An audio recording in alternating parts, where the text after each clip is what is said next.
Any questions from anything you did? And I wanted to commend you. Like 15 of you are doing exceptionally well. You're doing all the work. I just can't say more. I can only commend you for what you are doing. Okay, we only looked at one example of that type. So I like to look at, I will come back to B, but I like to work on C and D. So we have 4x squared minus 4x and minus 15. So I'm asked to factor this completely, and I immediately pull up this in my mind already. Is it in descending order? Yes, it is in descending order. Is there a common factor, a greatest common factor to all three terms? No.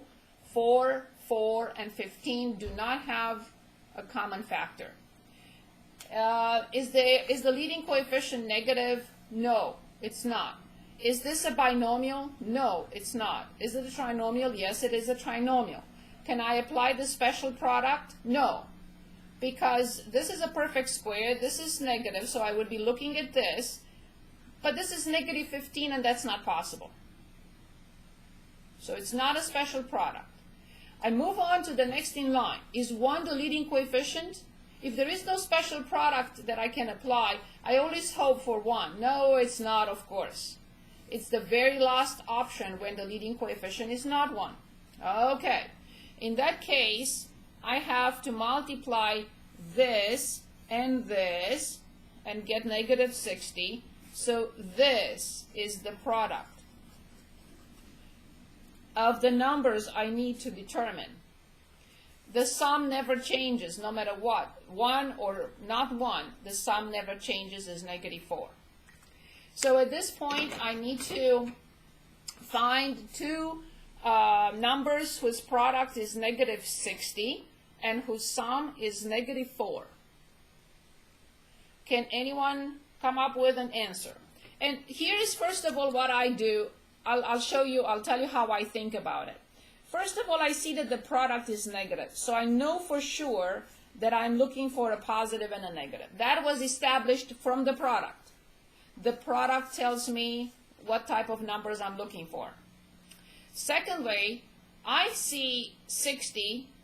You can say it's a big number. Yes, it is, but 60 is 6 times 10, and this is 2 times 3 and 2 times 5. This is the prime factorization of 60. 2, 2, 3, and 5. Prime numbers only. And then I need to find a negative or get a negative 4 from a negative and a positive. And I already see it. It's this, it's the 10 and the 6. Of course, the 10 has to be negative and the 6 will be positive. So negative, I check before I move on. Is negative 10 times 6 negative 60? Yes, it is. Is negative 10 plus 6 negative 4? Yes, it is. Both conditions have to be fulfilled. They are. At this point, I'm going to replace this piece by this. Meaning 4x squared minus 10x plus 6x, and then of course minus 15. Now if you get confused at this point and you go back and combine like terms, you're not going to be able to factor. We need 4 terms because now we want to factor by grouping. I am not looking at the last 2 terms. I'm only looking at the first 2 terms, and I'm trying to factor by grouping by factoring the greatest common factor. So what is the greatest common factor here that I can pull out?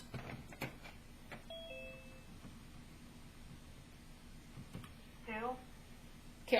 Yes, 2. What else? Excellent. 2x. 2x. Now let's see what is left in parentheses.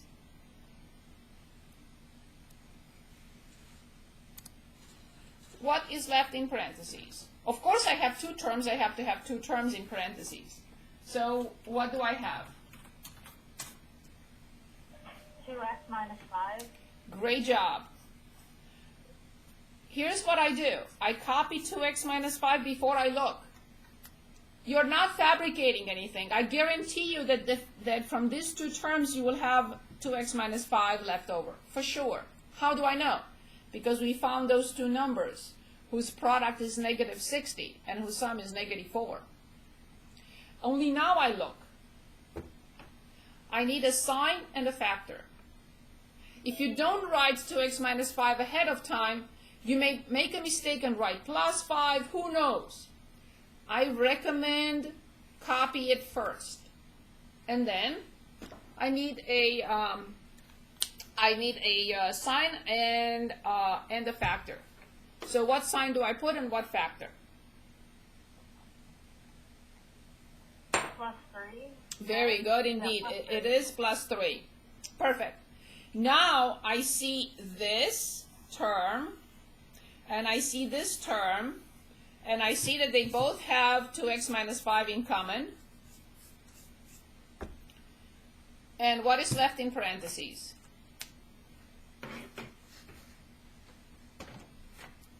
Plus 3.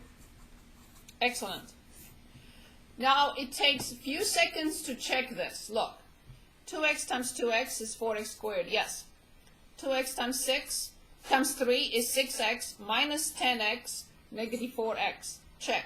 Negative 5 times 3, negative 15.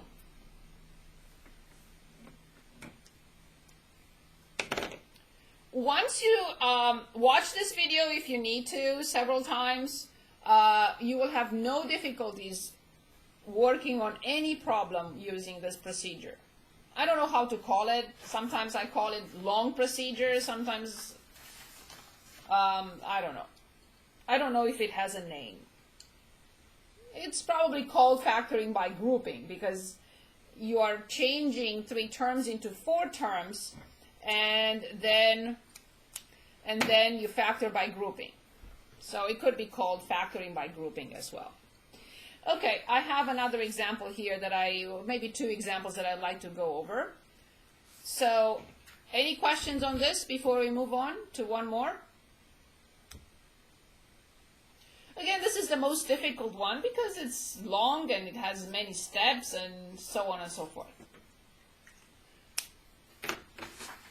Any questions? Can anyone keep up? Please talk to me so I know what to do. Is everything okay? I don't want to... Everything's good. You're good. We can get one more example, though. Okay, sure, of course. So I just want to make sure that you can follow and you don't fall behind and it's not too fast, etc., etc., etc. Okay, so I'm given this to factor. Descending order, yes. Greatest common factor, no. 5, 26, and 5, no. Negative leading coefficient, no. Binomial, no. Trinomial, yes. Special product, no. This is not a perfect square. 5 is not a perfect square, done. 1 is the leading coefficient, I wish. No. So it's this one, the last chance, the most cumbersome. Okay, so I know that I have to find 2 numbers whose product is and whose sum is. If anyone would like to help with this a little bit, anyone?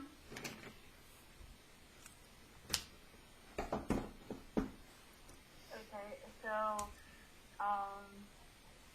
5 times 5. Very good. The product is 25. This number times this number. And the sum is always the same. It's negative 26. Good.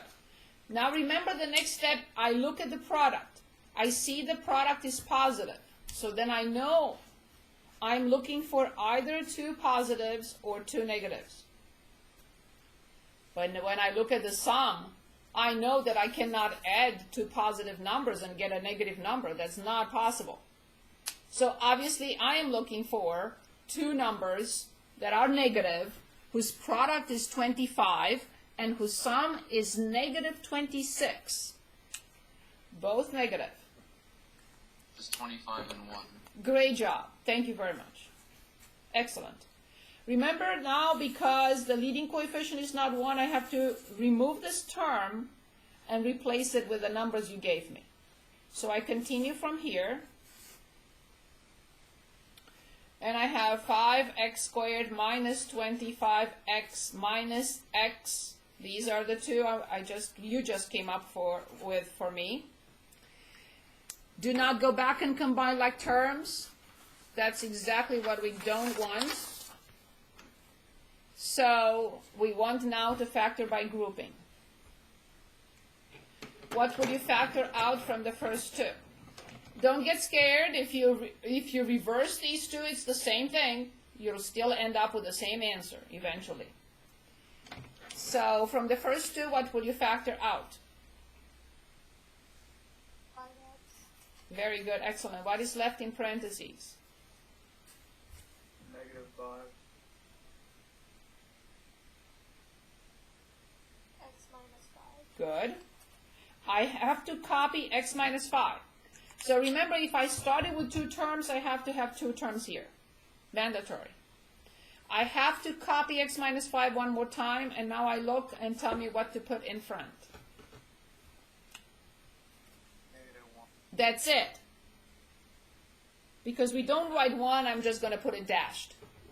And now final form of this. You learned this procedure that, as I said, it takes us almost a month regularly. So, what is it?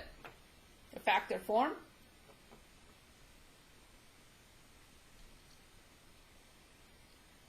5x minus 1.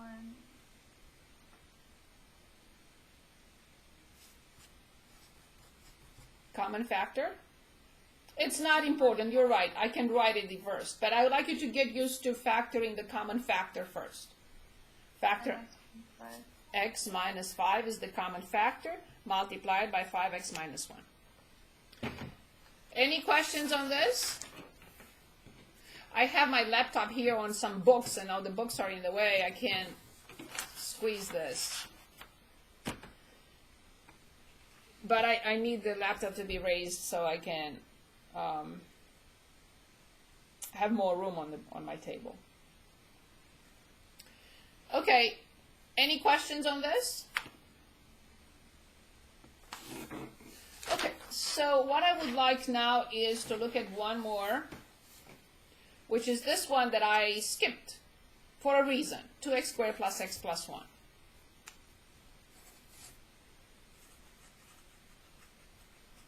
Okay. So again, I go through my steps quickly in my head. Descending order, yes. Greatest common factor, no. Negative leading coefficient, no. Binomial, no. Trinomial, yes. Perfect square, no. 1 leading coefficient, no. I am down to the last straw. So the product should equal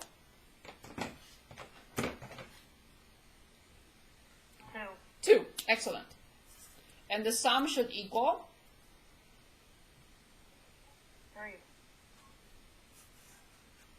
Oh, sorry, 1. Good. So because the product is positive, I expect 2 positives or 2 negatives. But I cannot add 2 negatives and get a positive 1. So that's not an option. So I want 2 positive numbers whose product is 2 and whose sum is 1. What do you think?